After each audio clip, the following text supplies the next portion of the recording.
Hello student, good morning. देखिए, अभी हम आप लोगों को टीडी में जो है कि पढ़ा रहे थे। इसके पहले जो है कि टॉपिक चल रहा था ट्रांसमिशन लाइनों का वोल्टेज रेगुलेशन।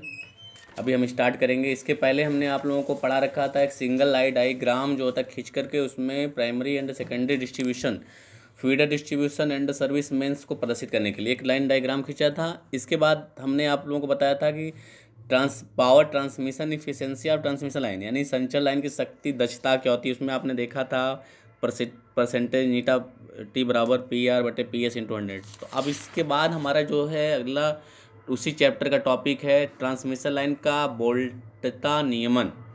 यानी कि ट्रांसमिशन लाइन का जो वोल्टता नियमन होता है, इसको हमें देखना है क्या होता है। ट्रांसमिशन लाइन का वोल्टता नियमन जो होता है, यह सेंडिंग एंड पावर से रिसीविंग एंड पावर की वोल्टता में परिवर्तन तथा रिसीविंग एंड वोल्टेज का अनुपात होता है। इसे हम आर से प्रदर्शित करते हैं। अब sending end power, receiving end power के लिए मैंने एक लाइन डायग्राम बनाया था, आप लोगों को देख लीजिएगा। तो यहाँ पर हमने दिखा रखा, देखिए आपको देखा था, मैंने बताया था मैंने कि ये जो हमारी होती है सेंडिंग एंड पावर होती है। यानी आपको मैंने ट्रांसमिशन लाइन में TS1 लिखा था, इसी तरह से यहाँ पर लिखा था TR1, और यहाँ पर ये IR जो है कि वोल्टेज आपको हो रहा था। तो इसके बाद हम देखिए, इसमें जो है कि जो हमारा ट्रांसमिशन लाइन का वोल्टेज रेगुलेशन होता है, इसको हम आर से लिखते हैं। RT है ये, परसेंटेज RT बराबर VS माइनस VR बटे VR इंटू 100।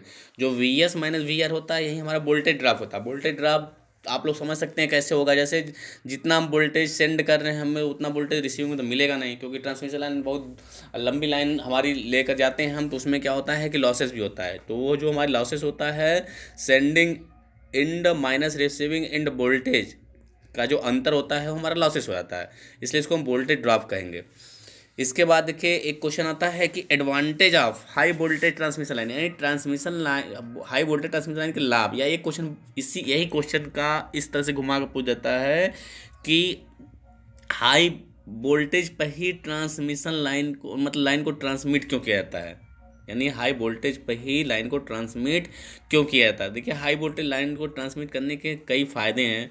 जैसे क्या है कि हमारा जो हाई वोल्टेज ट्रांसमिट लाइन को करने से क्या है, पहला तो लो करंट हो। आप समझ सकते हैं कि जब करंट लो है तो भाई हमें तार, पतला भी तार यूज कर सकते हैं।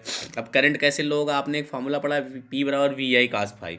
अगर हम यहाँ से P बराबर VI, तो अगर I बराबर P बाई, आप देख लीजिए कि यहाँ से जब सॉल्व करेंगे तो I बराबर हो जाएगा P by V cos phi.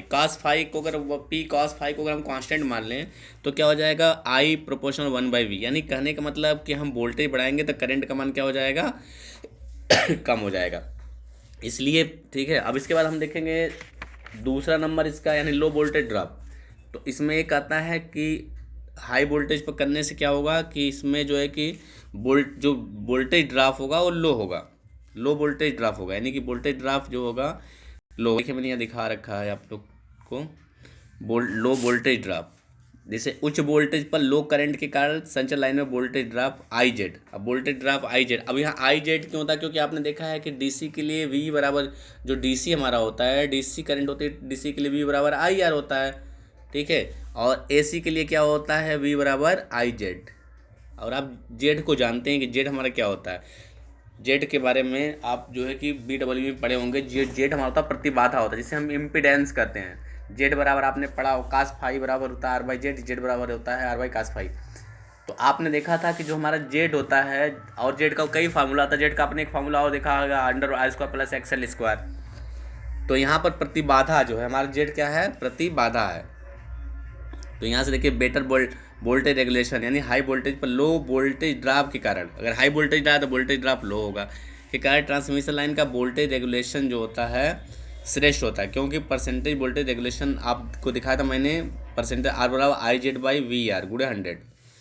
अब इसके बाद लो पावर लॉसेस, अब इसमें पावर लॉसेस भी कम होता है। देखिए उच्च वोल्टेज पर निम्न करंट के कारण ट्रांसमिशन लाइन में पावर लॉसेस I² कम हो जाती है। इसके बाद saving of conductor material, conductor material की सेविंग कैसे होती है,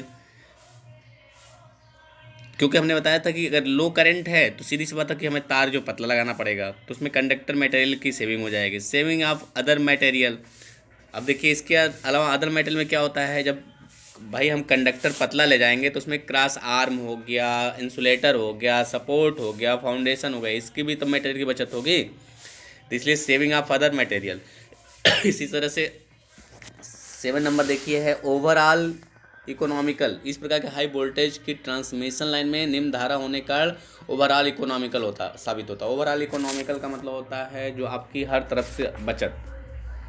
तो ये देखिए आप लोग इसे PDF के रूप में नोट कर लीजिएगा। हम अगला वीडियो लेकर आएंगे नेक्स्ट डे। तब तक के लिए धन्यवाद।